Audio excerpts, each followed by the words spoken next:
Nossa revisão de cirurgia. Pessoal que está aí no YouTube, mandem dúvidas ao longo da aula, comentários. Quero interação hoje, para sair dando aquela nossa rotina de gravados. O pessoal da Verbo pediu também para lembrar que o livro do sorteio da cirurgia vai ser o Atualização em Cirurgia Geral, Emergência e Trauma, segunda edição. Eu posso participar também, equipe do sorteio, não? Acho que não, né? Ó, vou dividir minha tela com vocês. Eu escolhi alguns temas que são mais recorrentes nas provas. Eu foquei mais no que eu não vi com os alunos, com vocês da nossa turma do Revalida do Verbo Med. Então, vou passar primeiro por isso e depois comentar algumas outras coisinhas que já estão em aula, que já subiram ou não lá na Verbo, mas que daí, se não der tempo, também vocês têm esse conteúdo já.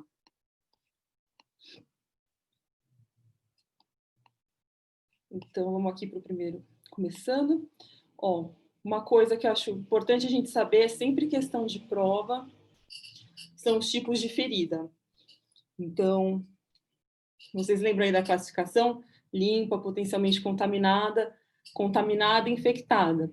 A gente classifica as feridas para poder saber se a gente precisa ou não de antibiótico profilático ou terapêutico, certo? Então, enquanto eu vou falando nos tipos de ferida, vocês já vão pensando se precisa de antibiótico ou não. Então, ferida limpa. A gente não entrou em nenhum trato colonizado. Cirurgias que estão na camada da pele, hérnia, cirurgia cardíaca entra como cirurgia limpa também. A gente tem as cirurgias potencialmente contaminadas, em que você entra em trato digestivo com pouca colonização bacteriana ou uma quebra pequena de técnica cirúrgica, a gente considera já potencialmente contaminada. Então, por exemplo, cirurgia de estômago, cirurgia de via biliar, será uma cirurgia potencialmente contaminada. As cirurgias contaminadas, ou você tem uma grande falha de técnica, uma quebra de técnica, que você contamina a cirurgia, ou é um lugar que já é contaminado, como o cólon, né, intestino grosso, que aí tem trilhões de bactérias. E, por fim, as cirurgias infectadas são as que a gente já tem um processo infeccioso instalado. Então, paciente com apendicite, colecistite, diverticulite, que foi para a cirurgia. E aí, pessoal, esses pacientes precisam de antibiótico na cirurgia limpa? Ó, isso sempre cai naquela pegadinha. Eles dão uma cirurgia limpa, por exemplo, uma cirurgia de aneurisma, que tem uma prótese. Então, se tem um corpo estranho, prótese, tela na cirurgia de hérnia, a cirurgia precisa de profilaxia. Mas é profilaxia só na cirurgia, na indução, né? As cirurgias potencialmente contaminadas, a gente faz profilaxia também. Aí, geralmente, são antibióticos de espectro menor. É importante lembrar que o antibiótico, o certo para a gente indicar, varia de acordo com o que a gente tem de bactérias, o perfil do nosso hospital. Então, geralmente, a CCIH que realmente orienta a gente do antibiótico mais correto para os nossos pacientes naquele hospital, né? Então, por isso que eu nem coloquei nenhum antibiótico aqui. A gente tem que saber mais a teoria para responder na prova. Nas cirurgias contaminadas, obviamente, a gente fica mais preocupado, né? A gente faz uma antibiótico terapia geralmente com um espectro um pouquinho maior. Por exemplo, na cirurgia de colo, a gente pode usar cefalosporina de segunda geração. E na infectada, não é profilaxia, porque a gente tem que tratar a infecção. Então, já é um antibiótico terapêutico e vai ser de acordo aí com o que a gente está tratando no momento. Aí, só para lembrar, não lembro de ter visto questão disso, mas profilaxia, o certo é fazer na indução anestésica, faz parte do checklist lá de cirurgia segura do anestesista. O ideal é fazer pelo menos uns 30 minutos antes da incisão, para ele estar na corrente no momento que começa a cirurgia. E a gente repete de acordo com a meia-vida daquele antibiótico. Se ele chegar na meia-vida dele, a cirurgia ainda está correndo, a gente repete a dose desse antibiótico. Também, em teoria, se tiver uma perda sanguínea muito grande, a gente pode adiantar isso e repetir também, mas isso vai acontecer mais em traumas. Bom, aqui a gente já ganhou uma questão, hein? Vamos passar, vamos para frente. Falar um pouquinho de feridas, elas vão aparecer ou como feridas para a gente saber se sutura, ou como mordeduras, que eu vou falar com vocês também. Aliás, acabei de ver que meus slides são um pouquinho da ordem. Então, a gente tem o fechamento para a primeira intenção, que a gente vai lá e sutura para colar as bordas e ter uma cicatrização melhor.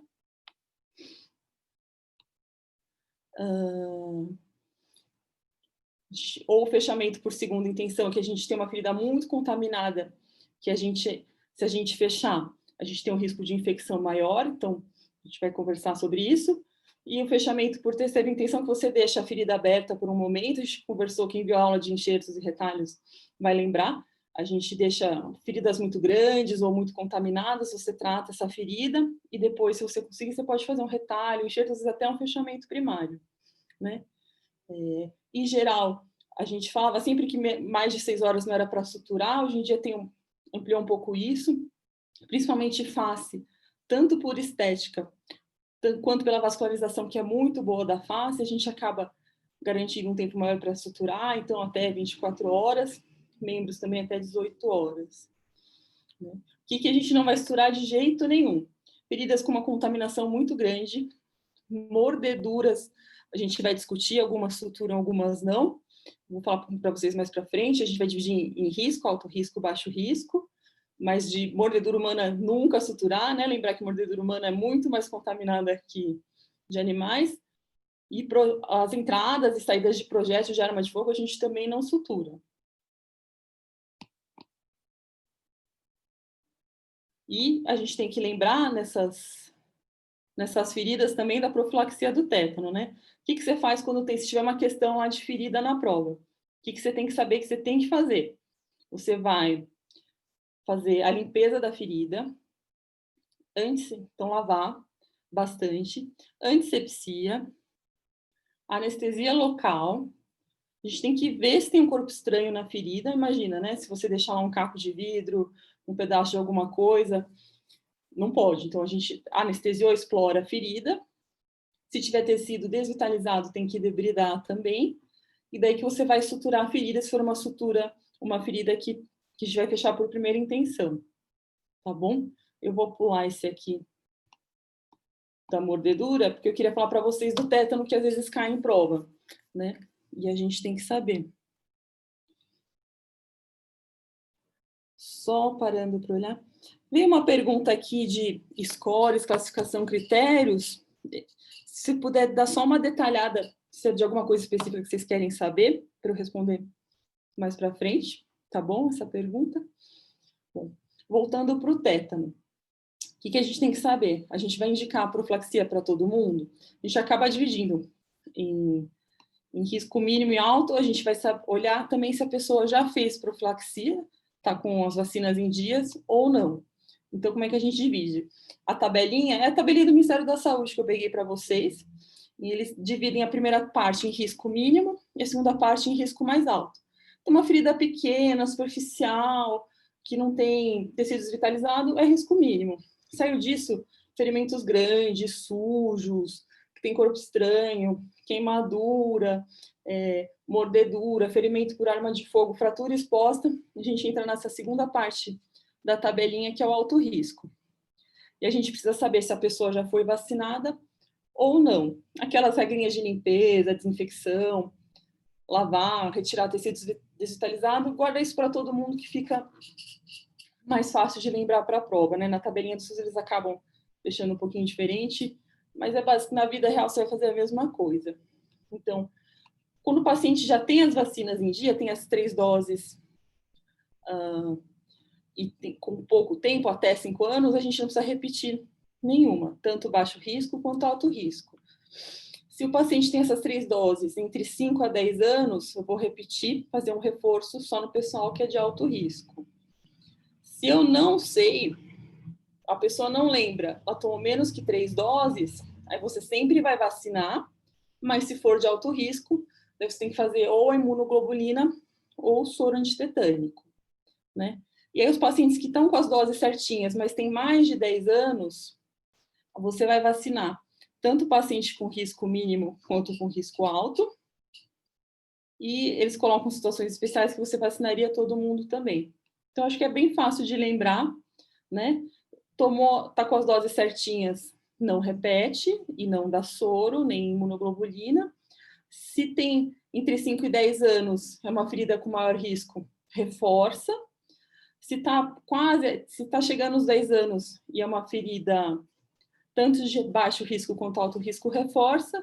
E se eu não sei o que o paciente tem, né? Se ele não lembra, perdeu a carteira, não sabe, aí vai vacinar todo mundo, vai fazer as 3 doses, só que se for de alto risco, a gente faz o soro. Bom, e aí o que vai mudar das feridas normais para as mordeduras? A gente tem que se atentar para a necessidade de antibiótico, a possibilidade de infecção, porque a mordedura, tanto de animais quanto humana muito mais, vai acontecer de pacientes psiquiátricos, tem um potencial de contaminação muito grande, e a gente tem que lembrar da profilaxia para raiva. Então, quando você for fazer aquele passo da lavagem da ferida, você vai lavar, lavar, lavar, e quando você acabar, você vai lavar de novo. Você quer limpar bem essa ferida para diminuir essa contaminação. O ideal é até lavar com pressão, então pegar com uma seringa de 20 ml ou de 60 e jogar soro com pressão para realmente lavar bem essa ferida. Em mordeduras, a gente pode até usar soluções degermantes, pensando em descontaminar essa ferida. E daí a gente tem que saber o que cai na prova, se precisa, fora lá o tétano, se precisa de antibiótico, se eu posso suturar e como que é a profilaxia para raiva. Antigamente a gente tinha que não se suturava nenhuma lesão por mordedura, né? Só se fosse realmente alguma coisa muito grande, desfigurante. Hoje em dia, a gente tem também separar isso por risco. Então, se é um alto risco, eu não vou suturar de jeito nenhum, mas se for um baixo risco, você pode até suturar. Óbvio que se for uma mordida pontiforme, lava bem, segue todo aquele critério lá das feridas e passa para os próximos passos de antibiótico e profilaxia. Então, o que a gente considera que é risco, né? Mordedura de gato, um paciente que demorou muito para ir no hospital, então ele foi mordido ontem, veio hoje, acesso tardio ao sistema de saúde. Não suturar de jeito nenhum. Mordedura humana, como eu tinha falado para vocês, também não sutura, porque é mais contaminado. Mão, extremidades, mordedura de extremidades sem comprometimento linfático ou vascular sem ser mão também não sutura. E se o paciente for imunossuprimido ou tiver uma prótese, ele levou uma mordida num quadril que tinha uma prótese, você também não vai suturar. E são os mesmos critérios que a gente usa para antibiótico, né? Quais que são, às vezes, da residência eles gostam de fazer essa pergunta, mas os germes que a gente tem mais medo é a pasteurella, e por isso que a gente usa clavolin, amoxicilina com clavulanato nesses pacientes. E uma alternativa, né, se o paciente tiver alergia, alguma resistência a antibiótico, pode ser a clindamicina com ciprofloxacina.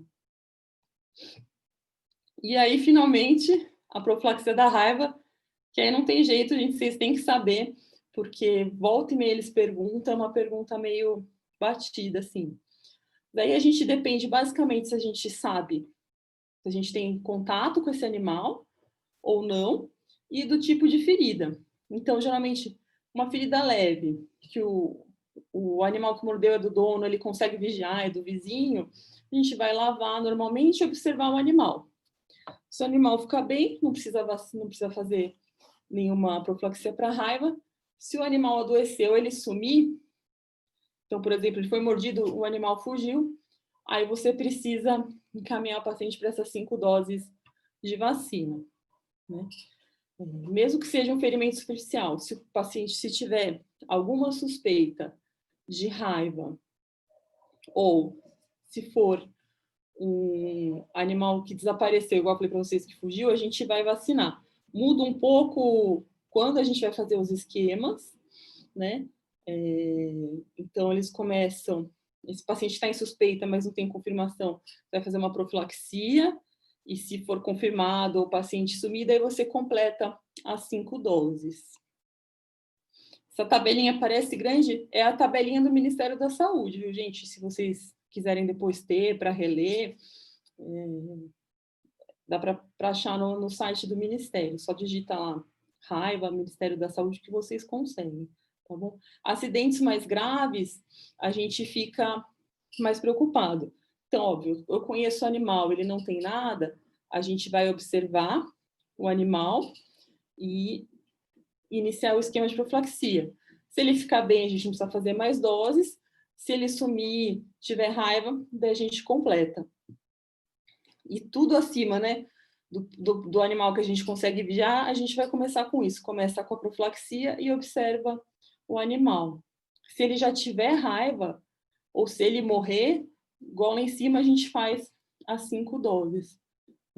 É chato, né? Ficar no decoreba, na prática do dia a dia a gente pode conferir, mandar o paciente para o centro de zoonoses para vacinar, para acompanhar isso, mas para a prova não tem jeito. Isso é uma coisa que realmente a gente tem que saber, infelizmente, decorar. Bom, acho que de feridas esse é o basicão mais importante que a gente tem que saber. Então, saber classificar a ferida de cirurgia limpa, potencialmente contaminada, infectada. Saber quem que precisa de profilaxia para o tétano, quem precisa, nas mordeduras, quem que vai ter a profilaxia para a raiva, e se eu posso suturar ou não, se eu tenho que dar antibiótico. Acho que isso é bem importante. Vale a pena revisar, põe no post-it, deixa na visão de vocês, para vocês reverem isso para a prova. Agora, ainda mais que a gente está pertinho, né? Agora, entrando num tema que volta e meia cai também, e a gente não conversou ainda nas aulas da Verbo, é litíase biliar. Então, a gente vai falar da cólica biliar até as complicações, colecistite, colangite, ilho biliar. Bom, então, vamos lá. A gente sabe que tem uma prevalência aí de 10 a 15% da população, varia de região geográfica. Os 4 Fs da minha época de faculdade aumentaram para 6, mas é mais para a gente ter, que vai aparecer no enunciado, que é uma paciente do sexo feminino, de acima de 40 anos, que teve por 2 filhos, e pode ter um histórico familiar aí de pedra na vesícula. E no diagnóstico, a gente vai fazer uma suspeita clínica e confirmar com ultrassom. O que o ultrassom descreve para a gente, né, como suspeita? Uma imagem arredondada, móvel. A imagem imóvel, a gente pensa em pólipo, e que forma uma sombra acústica posterior. Bom, o que pode dar errado com essa pedra na vesícula, com a litíase biliar, né? O paciente pode ficar sintomático, ter cólica, pode ter um quadro de colecistite aguda, coledocolitíase, colangite, ilho biliar ou síndrome de Mirise. Cólica biliar é fácil. Pacientes que são sintomáticos têm indicação de tratamento cirúrgico eletivo. O padrão é colestectomia por videolaparoscopia, acho que isso não tem dúvida, a não ser que seja um paciente com altíssimo risco cirúrgico, não tem contraindicação, mas tratamento eletivo. Como a prova tem muito, eu vejo mais para ele, né? Tem muita questão de você estar no atendimento de emergência ou atendimento em unidade básica de saúde, a gente tem que ter isso na cabeça também. Se eu tenho que encaminhar o paciente para o cirurgião e se eu tenho que internar ele na emergência ou mandar para casa. Isso é uma coisa recorrente, né? Para a gente prestar atenção. Bom, complicação mais comum é que a gente vê da colelitíase, colestite aguda. Acontece quando o cálculo impacta lá no infundíbulo. Começa um processo semelhante lá da apendicite, né? De edema, alteração da circulação, que pode evoluir até empiema da vesícula e perfuração. Bom, geralmente é uma dor que começa depois da ingesta alimentar, eles vão colocar na prova que é uma dor que ficou contínua, tem ou não irradiação, associada a vômitos, e o sinal clássico é o sinal de Murphy, né? Eles vão colocar isso na prova, ou o paciente tem dor à palpação de hipocôndrio direito, ou ele tem sinal de Murphy positivo. Diagnóstico por ultrassom. Esses são os 4 dados, geralmente, que a gente procura no ultrassom, né? Se tem o cálculo impactado, mesmo que não tenha outros critérios, mas tem cálculo impactado, considera que é colestite, né? Parede espessada acima de 4 milímetros, distensão da vesícula e presença de líquido perivesicular. O diagnóstico, geralmente, parou aqui, a gente já sabe que é colestite aguda.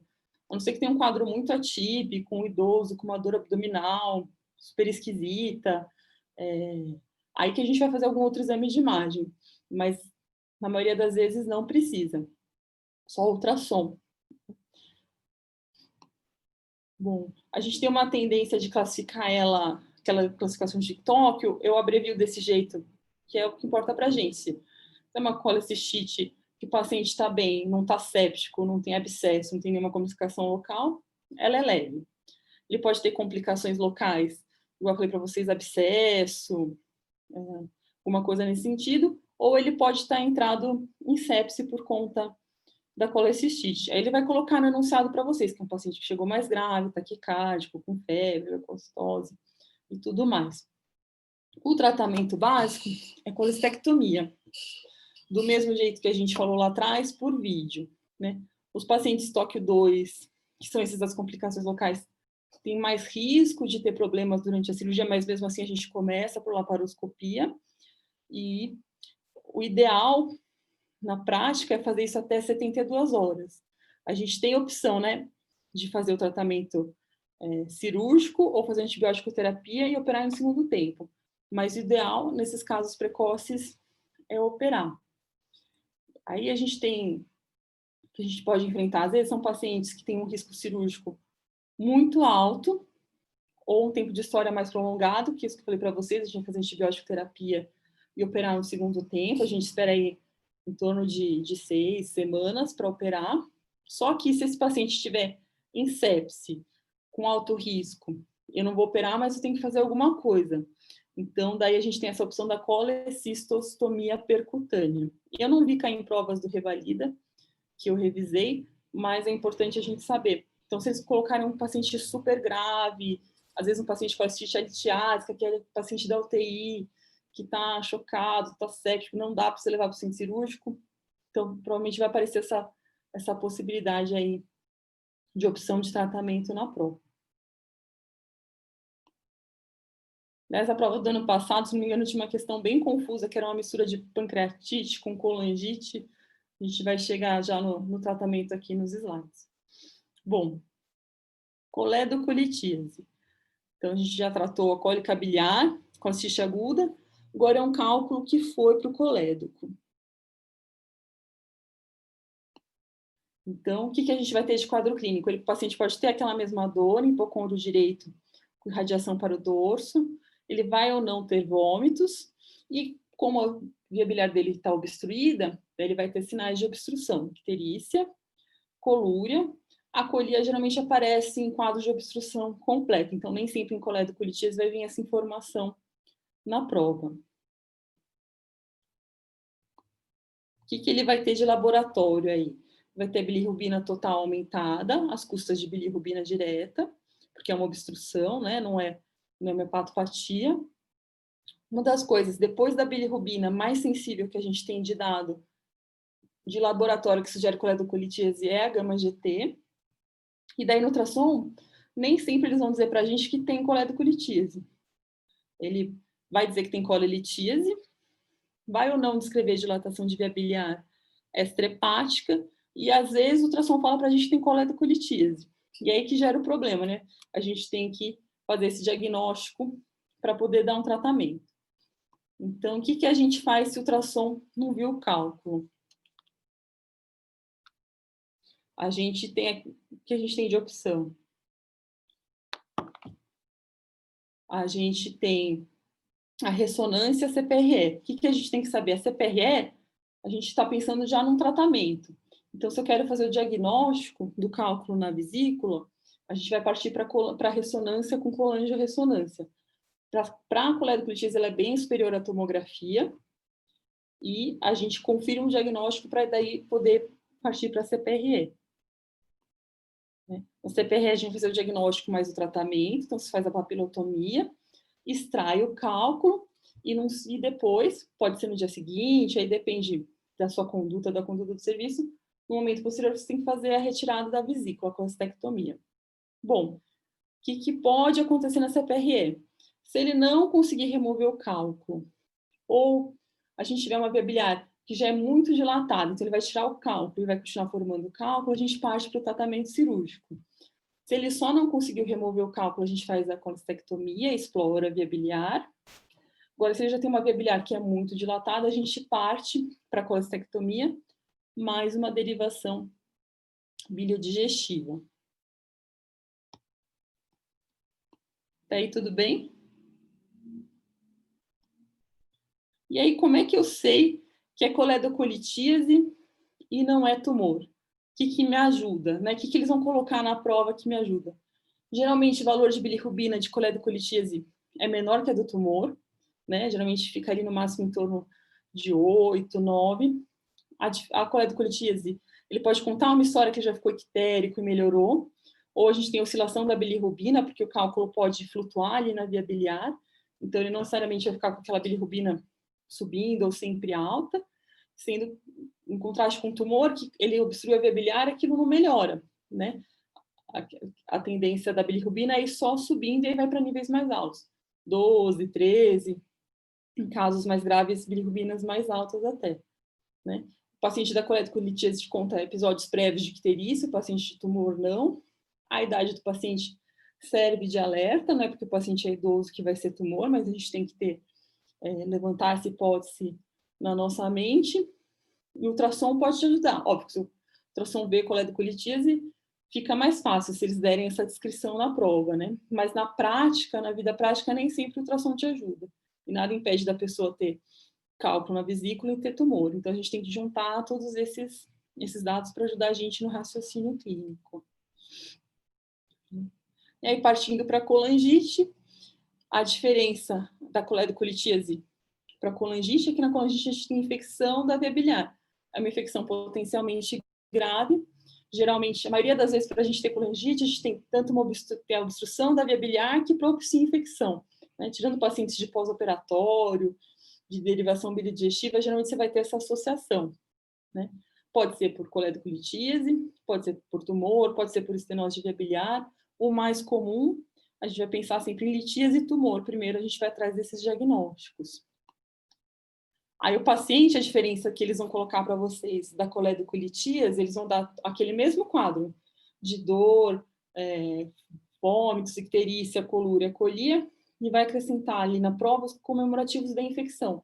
Eles vão te falar que o paciente está taquicárdico, ele está com febre, está desidratado, vai ter leucocitose no laboratório, fora a bilirrubina aumentada, gama-GT elevada.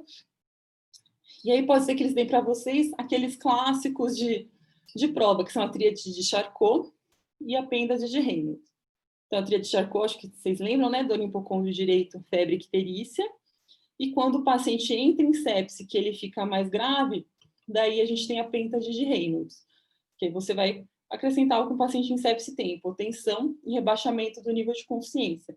Se o paciente está séptico, isso para a gente se torna uma urgência desobstruir essa via biliar.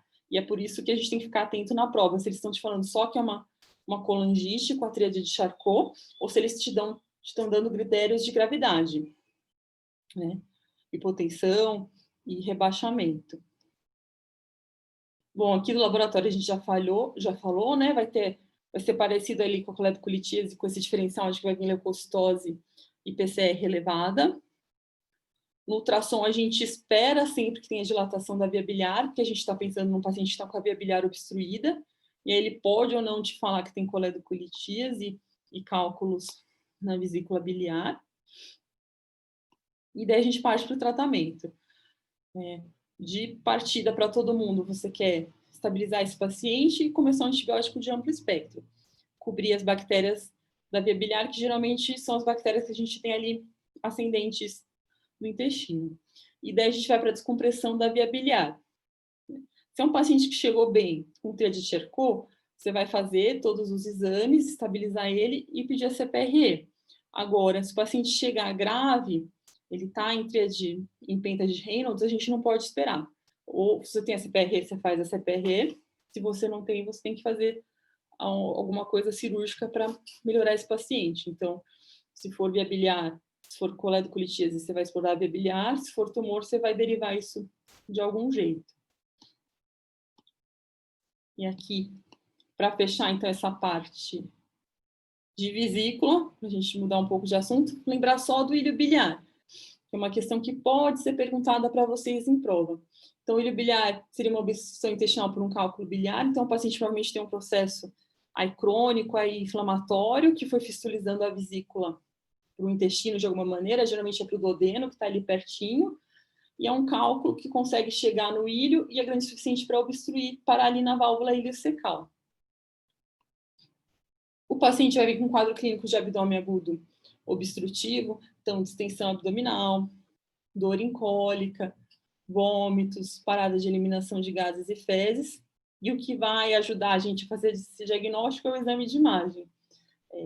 Em tese, dá para a gente ver no raio-x, mas não é sempre que a gente vê tudo, né? Então, o clássico é a aerobilia, uma dilatação de Delgado, afinal, uma obstrução de ilho. Então, pode ter distensão, nível hidroaéreo, alças em luta, e uma imagem compatível com o cálculo no ilho.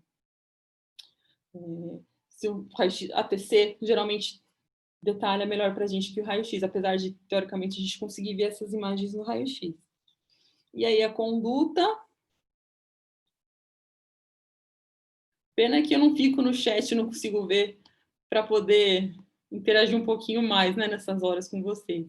Bom, a conduta do ilho biliar é a gente abrir aquele acima, um pouquinho acima ali de onde ele está impactado, a gente abre, a gente não quer abrir perto da válvula fecal, também enterotomia, retira o cálculo, sutura o intestino, uma enterorrafia. Resolveu. E a vesícula? Lembra que é uma vesícula que estava ruim o suficiente para fazer uma fístula? Então, é uma cirurgia difícil no paciente que está obstruído e que a vesícula já está, de algum jeito, drenada, né, ali para o intestino. Então, a gente não precisa mexer na vesícula. A conduta é só resolver a obstrução. A vesícula a gente vai pensar depois, ambulatoriamente, o que a gente vai fazer com esse paciente.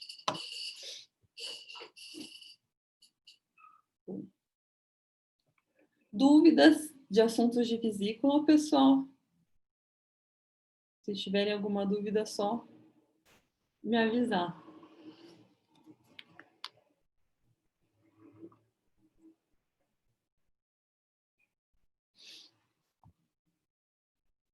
Pessoal, estou vendo aqui uma dúvida da vacina antirrábica. Depois a gente checa lá no quadrinho, mas eu puxei o quadrinho do Ministério da Saúde, então, pô, às vezes tem variação de serviço, né? Depende um pouco também de onde que eles vão acompanhar para a prova. Não sei se estão me falando aqui se mudou, mas a gente checa lá no quadro depois para conferir. Bom, vou falar um pouquinho de hemorragia. Vocês lembram a diferença entre HDA e HDB? O que limita para a gente anatomicamente e de quadro clínico as diferenças?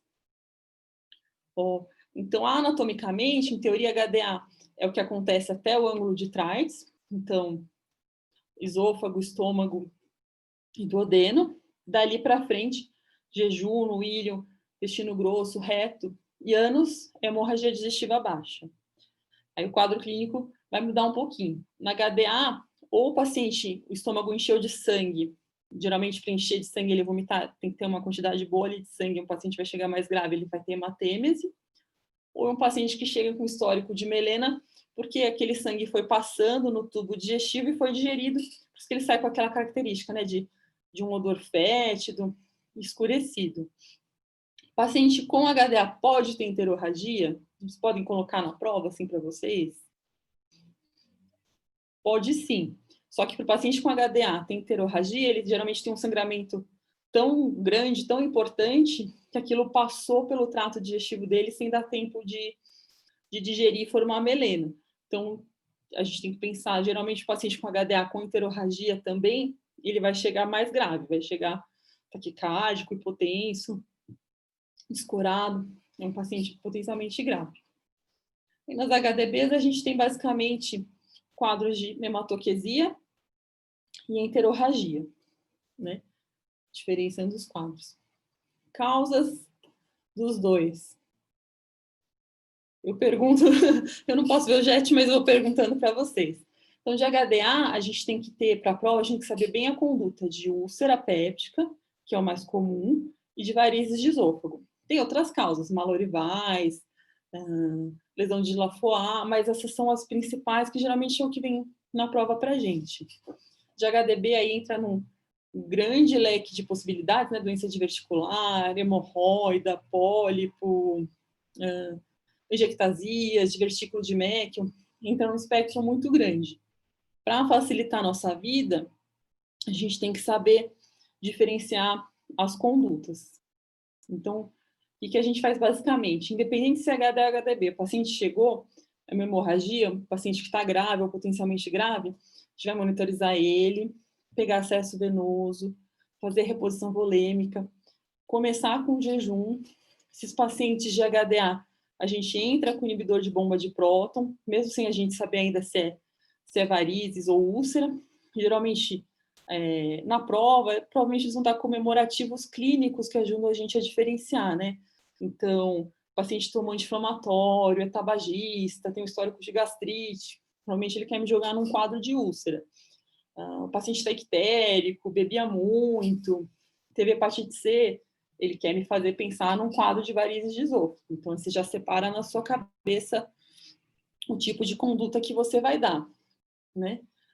O ideal desses pacientes de HDA, a gente fazer endoscopia para ter um diagnóstico e daí dar conduta, mas na prova, provavelmente, eles já vão direcionando vocês para pensar isso.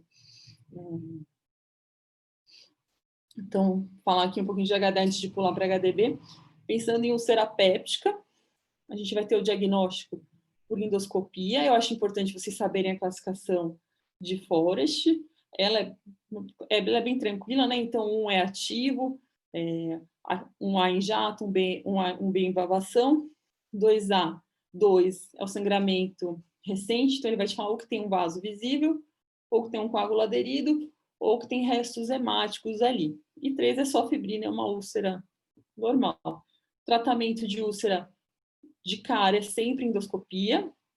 Lembrar que um A, um B e 2A, que ainda é o vaso visível, são os que têm muito mais risco de sangrar. Esse paciente merece uma dupla terapêutica endoscópica, às vezes aparece na prova.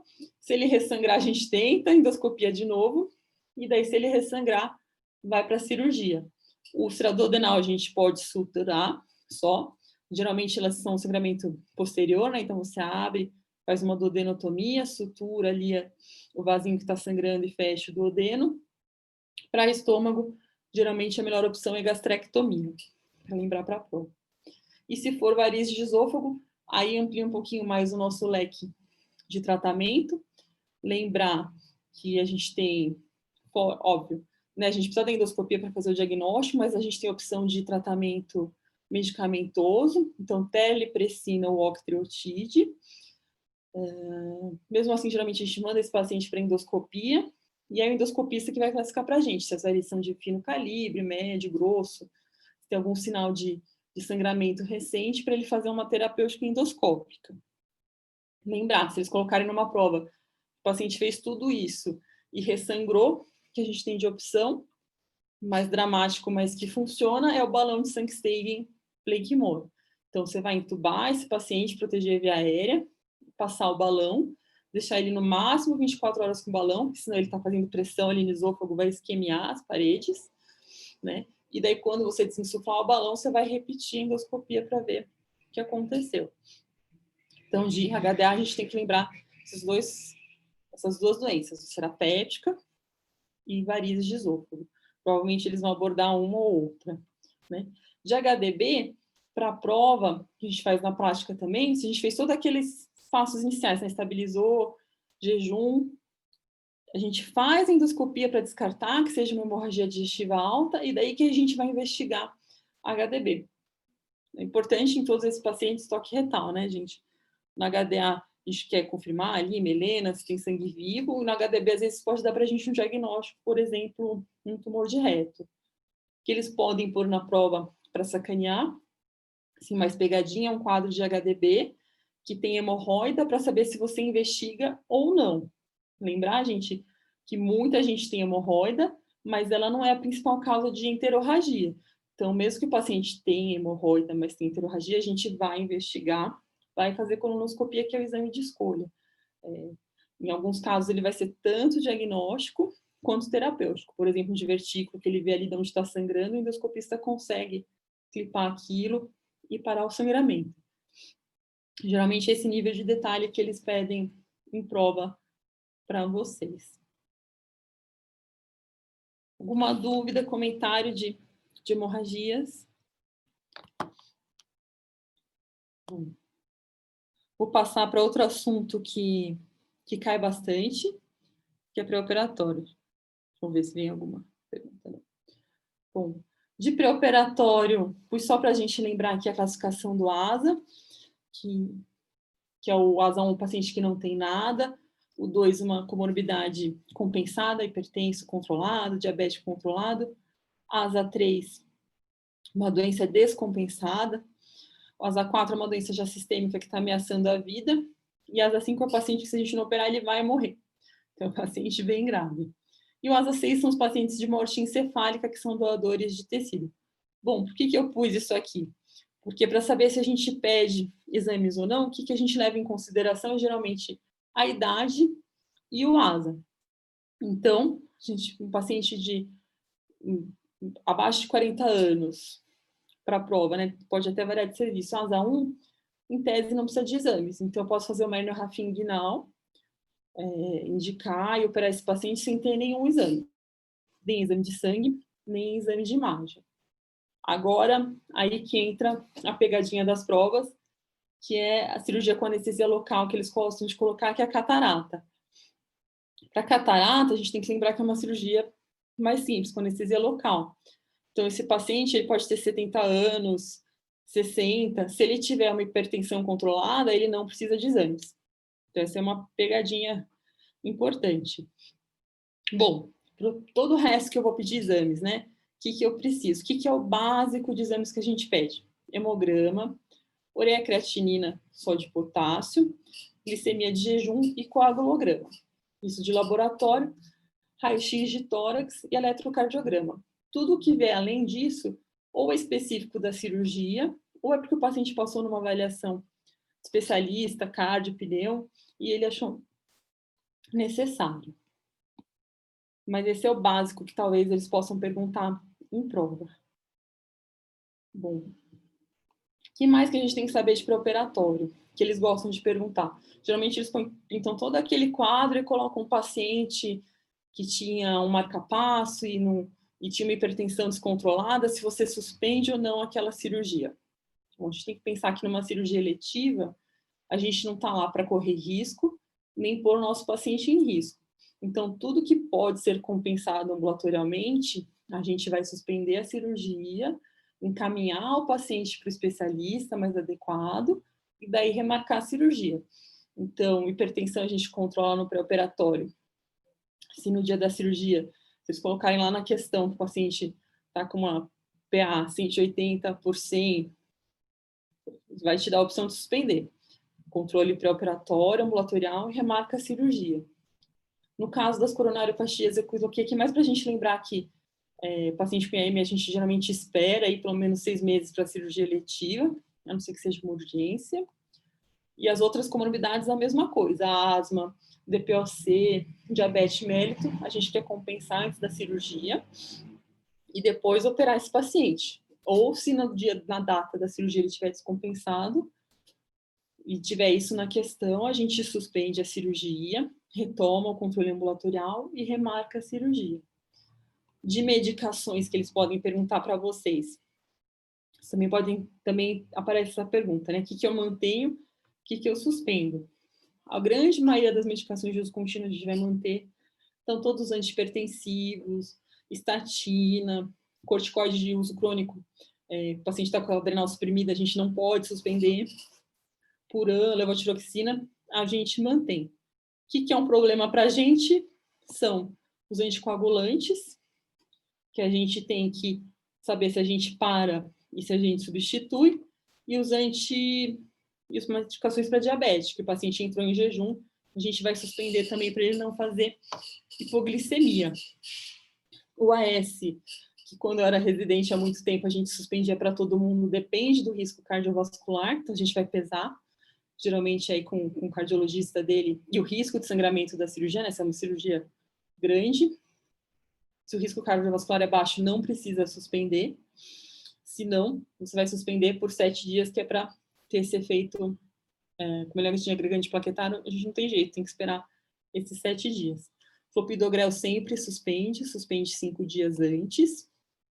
Anticoagulante, além de suspender, o paciente tem um risco de trombose por algum motivo, ele tem fibrilação arterial, a gente tem que trocar isso, geralmente troca por uma heparina de baixo peso, tipo enoxaparina, e as indicações para diabetes que eu falei para vocês, ele toma até o dia antes da cirurgia, mas daí ele entrou em jejum, a gente não quer que tome para não fazer hipoglicemia na cirurgia. Então, se aparecer isso na prova, lembra que no dia da cirurgia a gente suspende, e geralmente depois que volta a ingesta via oral normal, a gente retoma as medicações.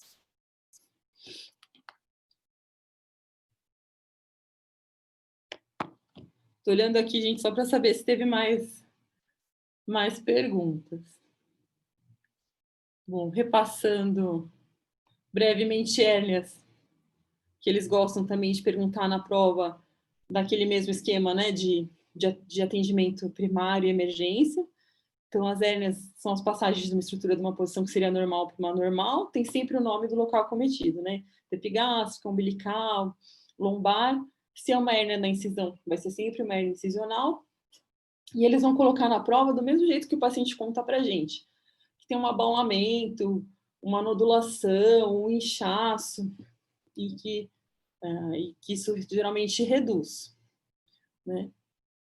Questão chata de prova que às vezes aparece é em quem é mais comum hernia inguinal e qual a mais comum.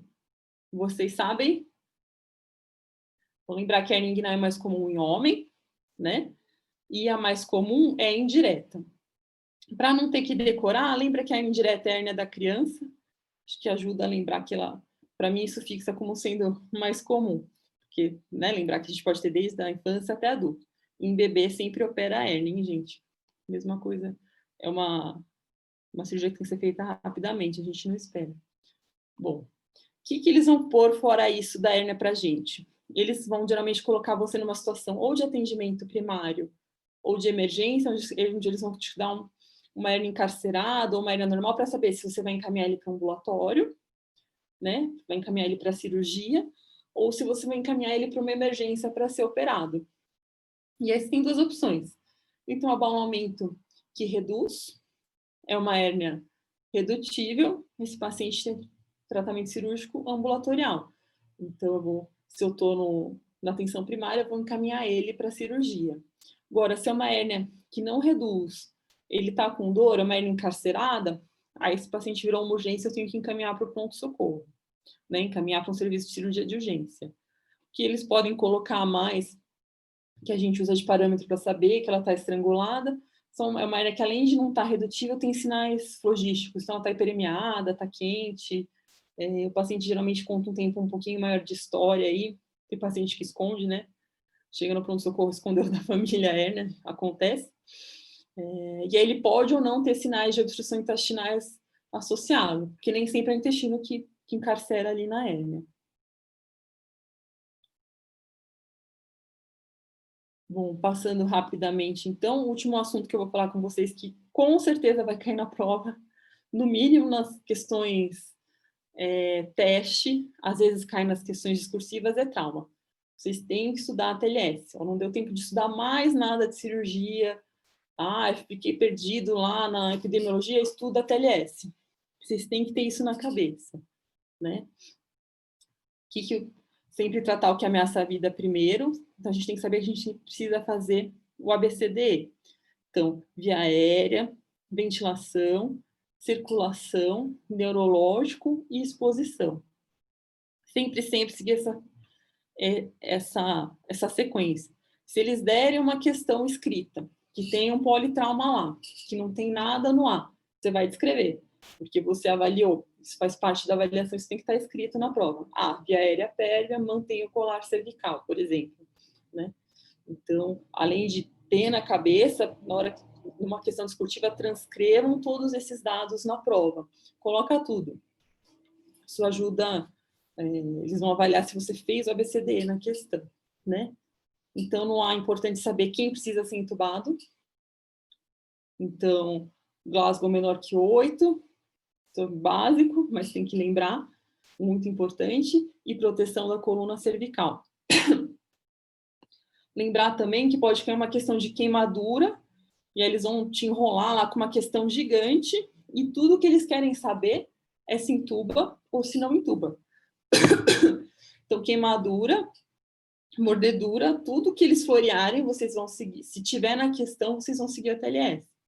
Então, sempre primeiro via aérea. O que a gente precisa saber de queimadura? O que entuba? Queimadura de face. a região cervical, chamuscamento de cílios e fibriças nasais. O paciente está expectorando preto, carvão, intuba. Ele está com estridor, tem que intubar. Tem bastante indicação, né? Alterações inflamatórias em orofaringe. Se ele ficou confinado no local do incêndio, na verdade, a gente vai querer dosar a carboxihemoglobina, se ela estiver acima de 10%, queima. E o ATLS coloca como indicação também área corporal queimada acima de 40% a 50%. Na verdade, é um paciente que tem tanta dor que, se você não entubar, vai ser difícil até você manipular ele com analgesia, né, com opioide. Lembrar do B, das coisas que matam o paciente: pneumotórax hipertensivo, tórax instável, mas aí mais para pneumotórax maciço, pneumotórax aberto, que você vai tratar sem raio-x.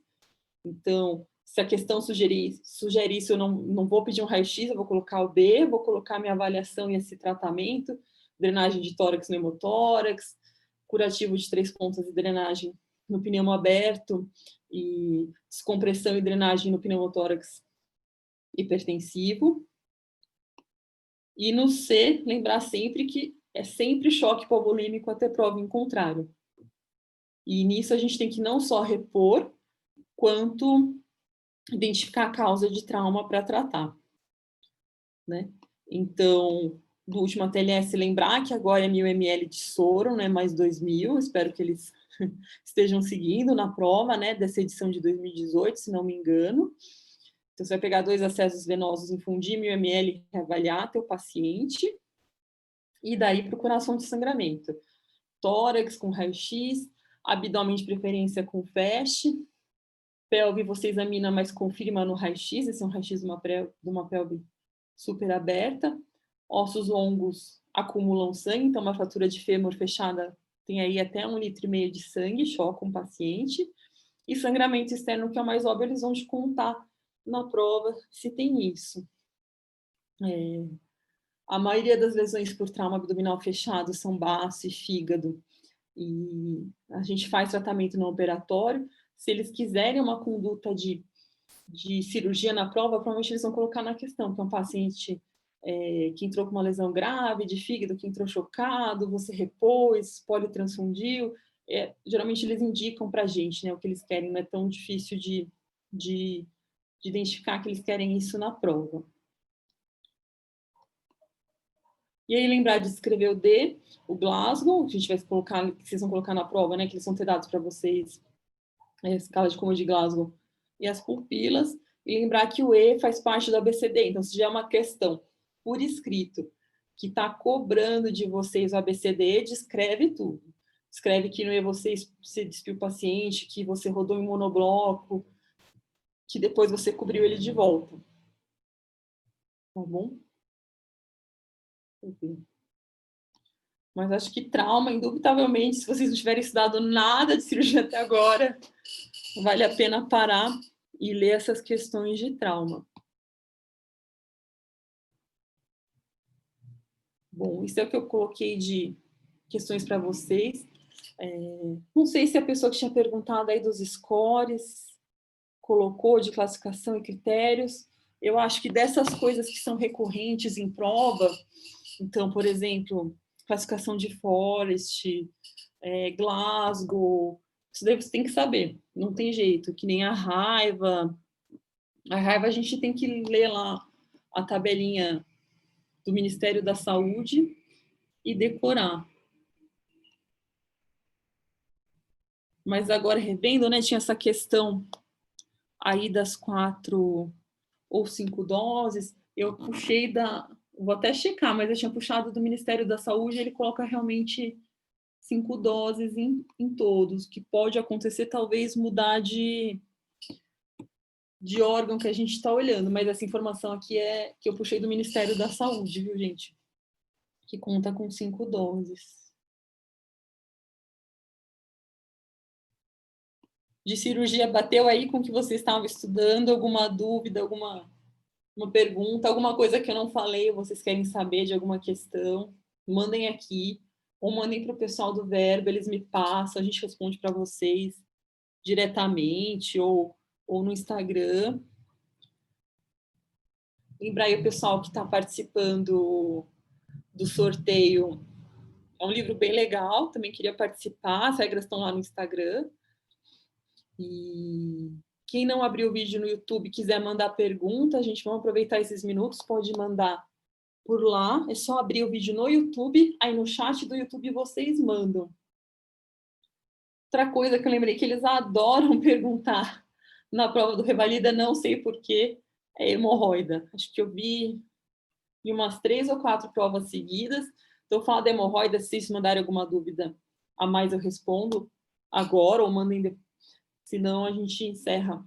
Mas estudem hemorroida também, saber que o tratamento clínico lá, então aquelas orientações que a gente abrevia como higienodietéticas, de orientações para constipação,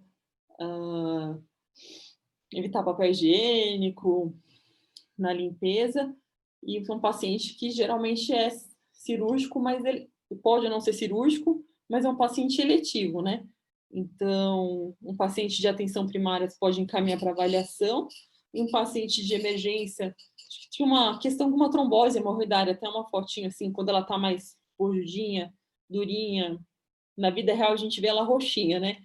Na prova vem em preto e branco, mas vem uma bolinha que a gente teria um coágulo lá dentro, uma trombose hemorroidária, a não ser que seja muito aguda, com muita dor, também a gente trata ambulatorialmente, aí com essas orientações, mais venotônicos. Então não tem nenhuma conduta de urgência. Mas vale a pena dar uma revisadinha nisso, porque acho que tem umas 3 ou 4 últimas provas, eles colocaram esse tipo de questão.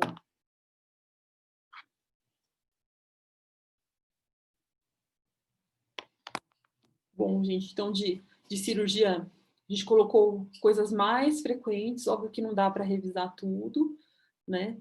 Então, que vocês não tiverem visto aí, que não estava aqui, tiverem dúvidas, quiserem mandar depois para o pessoal do Verbo, pode mandar que eu respondo para vocês. Mas por hoje acho que já está bom de cirurgia, né? Vou me despedindo por aqui. Boa noite, bons estudos e boa prova aí para vocês.